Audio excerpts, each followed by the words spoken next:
পাকা আম খেতে আমরা সবাই ভালোবাসি, আর পাকা আম দিয়ে যদি মিষ্টি বানানো যায় তাহলে কেমন হয়। পাকা আম দিয়ে আমি আজকে দারুণ স্বাদের একটি মিষ্টির রেসিপি দেখাবো।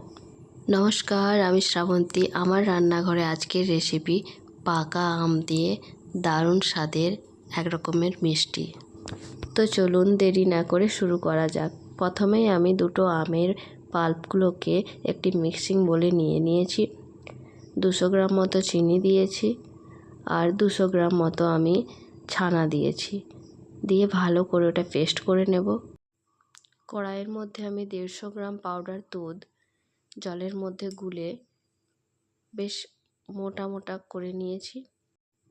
এবার মিক্সিতে যে আমি আমটাকে পেস্ট করে রেখেছিলাম ওটা ওই দুধের মধ্যে দিয়ে দেব। দিয়ে 10-15 মিনিট মতো ভালো করে নাড়িয়ে নেব। নিলে একটু মোটা মোটা হয়ে আসবে। হাত দিয়ে দেখে নেবেন যেমন লেগে না যায় হাতের মধ্যে।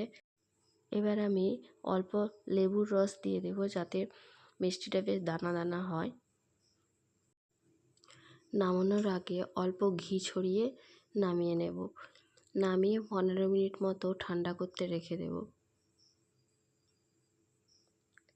এরপর আমি অল্প একটু কাজু গ্রেটারে করে গ্রেট করে ওই পেস্টের মধ্যে দিয়ে দেব। তাহলে মিষ্টিটা খেতে আরও বেশি সুস্বাদু হয়। তো যারা আমার পেজটিতে নতুন আছেন তারা অবশ্যই আমার পেজটি ফলো করে রাখবেন নতুন নতুন ভিডিও পাওয়ার জন্য। আর মিষ্টিটা বানিয়ে জানাতে ভুলবেন না কেমন হয়েছিল আমার রেসিপি।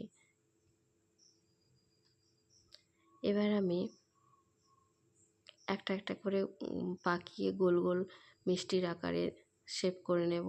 তারপর আমি গুঁড়ো দুধের মধ্যে ওই মিষ্টিটাকে একটু মাখিয়ে, দেখতে সুন্দর লাগে তার জন্য ওটা মাখিয়ে ব্যাস রেডি করে দেব পাকা আমের মিষ্টি।